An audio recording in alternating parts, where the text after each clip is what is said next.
hau guztia gotortu egiten dute, sako terreroak jartzen dituzte, ametralladorak, eskuzko bombak baliatzen dituzte, eta hemen gertatzen da Irungo batailaren edo Irungo defentsaren barnean internazionalistek duten garrantzi handienetako pasarte batean dela San Martzialgo burruka edo burruka horietan hainbatetan eskuz aldatzen dute ermita. Orduan, burruka horien 4-5 eguneko ofentsiba, kontraofentsibak eta bar. Orduan, hemen gauden toki honetatik, errepublikarrek bazuten pare bat ametralladora, esan dugun bezala eskuzko bombak eta beste guztiak fusil edo pistolekin edo pistola ametralladorekin zutenarekin. Eta abuztuko azkeneko egunetan, 28-tik irailaren 1-2 arte, hainbatetan aldatzen da eskuz ermita hau. Hemen badaukagu testigantzak Errusiako artxibotik ekarriak, non lortu dugun dokumentalki eta beraien iturri zuzenetatik internazionalista hauen presentzia hemengo burruketan dokumentatzea. Aipatzen da, 50 eta 60 internazionalistak parte hartu zutela hemen, alemaniarrak, poloniarrak, italiarrak baieztatuta dauzkagu, eta hauek egiten dutena da, Kristobal Errandoneak burututako abantzadila batean gauez egiten dutenak Irungo herritik zuzenean hemendikan mendiko magal guztia igo, eta gauean ofentsiba bat edo erasoaldi bortitz badota, eta minutu gutxiren barruan berriz ermitaren kontrola berreskuratzen dute. Erasoaldi horretan hainbatuk zaurituta suertatzen dira, eta hurrengo egunetan ere kolpistek berriz eraso egiten dute toki honi, azken finean toki honek, ikusten eskualde guztia kontrolatzen du, eta oso toki ona da, geoestrategikoki, beraz, baluerte gisa baliatu zuten, bai alde republikarrak, baita alde kolpistak ere. Orduan, hau bihurtzen dugu internazionalisten burruken puntu neuralgikoetariko bat, puntxarekin batera, ze puntxan erean egon ziren, eta han beraien aerotik aipatutako ezagutza edo jakinduria militar hori ere balioan jarri zuten, baina bigarren toki honetan, kontraofentsiba honetan, gutxi batzuk parte hartu zuten eta gutxi batzuen tarte horietan badaukagu 50 eta 60 internazionalista ingururen presentzia dokumentatuta. Orduan, San Martzialgo burruka edo erasoaldi hauei guretzat garrantzi bikoitza dauka internazionalista hauek hemen egon zirelako, ez?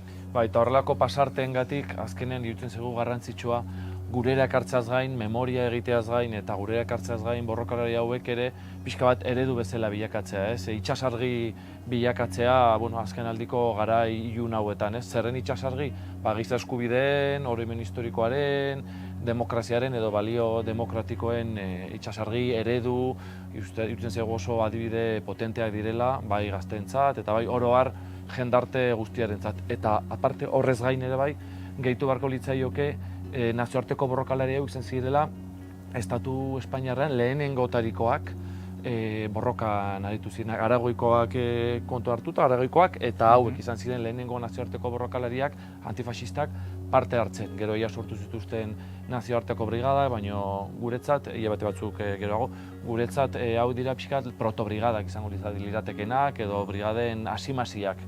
Norbait esatearen, ez ziren brigadistak ez zeudelako sortuta, baina ja antolatuta daude, sartzen dira borroketan, aritzen dira joetake lehenengo lerroan, baina ez dira brigadistak, dira internazionalistak horregatik. Baina guretzat aitzindariak dira eta horregatik ere bai gogoratu beharrekoak noski. San Martzaldiko onerako bide horretan, aipatu dugu, abuztu amaiera, irailako lehenengo 2 egun horietan bertan egon ziren burrukak, hemen kokatzen gera ja nazioarteko zubian, gaur egun Avenida Zubia delarikoan. Irailaren 4ean jartzen dugu jomuga hemen, irailaren 4ean goizeko 6etan kolpistak Nafarroko bidetik, ja Behobiako auzoa okupatu egiten dute, eta molaren edo molak zuzentzen zuen zutabearen helburu nagusia muga ixtea zen. Mugatikan pasatzen baitziren, lehen aipatu bezala, internazionalistak, trenbidea erabilita ere, armak, baliabideak eta bar, orduan lehenengo helburua muga hau ixtea izan zen. Behin Behobiako muga, Pausuko muga ixtearekin, ona etorri ziren. Eta hemen egon ziren Irungo azkeneko erasoaldiak irailaren 4ko goiz hartan zehar. Eta erasoaldi hauek ere jaso ditugu Errusiako artxibotik eratorritako testigantzek lagundu digutelako errelato guzti hori osotzen, eguna, ordua, zeintzuk egon ziren hemen, eta nola jakinaz. Bai, oso testigantza krudela dira, lehen lerroko testigantzak, non esplikatzen dute nola azkeneko instante horietan, momentu horietan, hainbat internazionalista pare bat gutxienez bai, metraiadorearekin nola aguantatzen zuten faxisten erasoaldia, zertarako gainerako beraien kideak batzuk zaurituta pasatzeko, ez? Ninguno de nuestros camaradas debe caer en manos de los fascistas, camaradas heridos. Bueno, badakabe epikotasun hori, badauka pixka bat historikotasunetik haratago, badauka heroizidade kutsu hori ere bai, ez? Azkeneko borrokalari horien, azkeneko balara arte nola xautzen zuten jendea pasatzeko azkeneko instantera arte borrokan, ez? Eta nola internazionalistak hemen zeuden testigantzak, lehenengo mailako lehenengo lerroko testigantza dira oso krudelak eta oso potenteak, oso ez ezagunak orain arte, eta irutzen zaigu horrek bai ematen diola izugarrizko indar, izugarrizko balioa eta balorea, ez? Horrelako liburu bati edo horrelako testigantzei eta konpromisoari, ez? Nazioarteko borrokalari hauen konpromisoari. Eta aipatu behar dugu ere, irailaren lauan behin burrukak hemeneten edo muga moztu edo kolpisten eskuetan geratu zenean, banaketa bat eman zen. Banaketa, ez dakit natural bat edo esan, baina banaketa bat. Multzoaren gehiena, bestaldera Hendaiara pasa zen, eta Hendaiatik handik 2 egunetara trenez Bartzelonara eraman zituzten, handikan burrukak jarraitzeko, eta nukleo hori izango da gero urrian, nazioarteko brigaden eratze edo osaketa horretan egongo direnak, hau da, Irungo veteranoak ja deitzen dituzte. Eta orduan, nukleo hori ja, hemendik pixkat desbinkulatu egiten da, baina badaude batzuk ere, dozena gutxi batzuk, frontea, iparraldeko frontean jarraitzen dutenak, onera etorri baino, Donosti alderuntz egiten dutela, Donosti, Gipuzkoako azkeneko ibilbide guzti hori, Bizkaian ere egoten dire, eta bakan batzuk ere, Kantabria eta badaude batzuk ere Asturiaseraino iristen direla, hau da, 37ko urrira arte, hau da, urte eta pare bat hilabeteko periplo edo ibilbide guzti hori egiten dutela iparraldeko fronte honetan, ez? Orduan, hemen toki mugarri bezala esan genezake, zubi hau badaukagula, hemen ere banaketa hori egiten da, ez?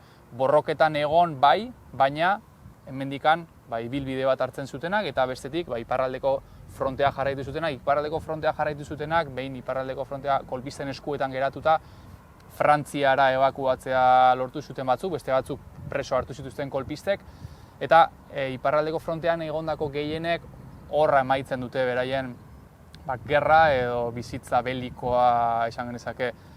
Ez ordea, Bartzelonara jundako hoiena. Hoiek sakabanatu egiten duzte estatu osotik gero, bakoitzak bere brigadarekin, nazionalidadearen arabera, badaude batzuk Dombrowskira juten direla, beste batzuk italiarrak Gastone Sotzira, beste batzuk Talmanera alemaniarrak eta austriarrak, orduan hortik aurrera ja egiten da, banaketa edo pixkat sakabanamendu antzeko bat, ez?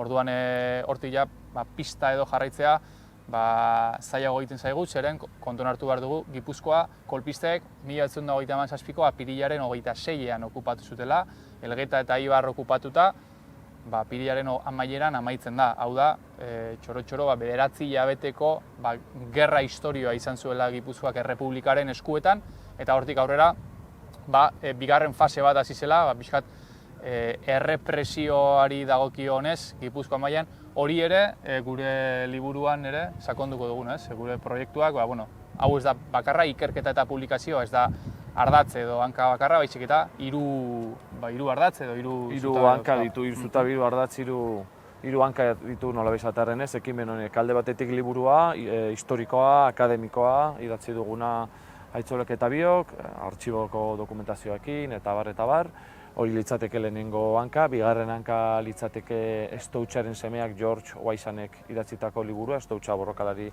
emakumezkoak idatzitako liburua frantsesez, hori gaztelera itzutzen ari gara, ea lortzen dugun ere euskarara itzultza, hori litzateke bigarren hanka, eta hirugarren hanka litzateke dokumentala bat egiten ari gara, Stoutxaren inguruan, borrokalari hauen inguruan, eta hori litzateke hirugarrena ja 2028rako luzearagoko harrapatuko diguna, baina urte desienteko ekimen zabala, eta gero atera daitezkenak, ez dakit. Zurenik zerbait gehiago aterako da han hemenka.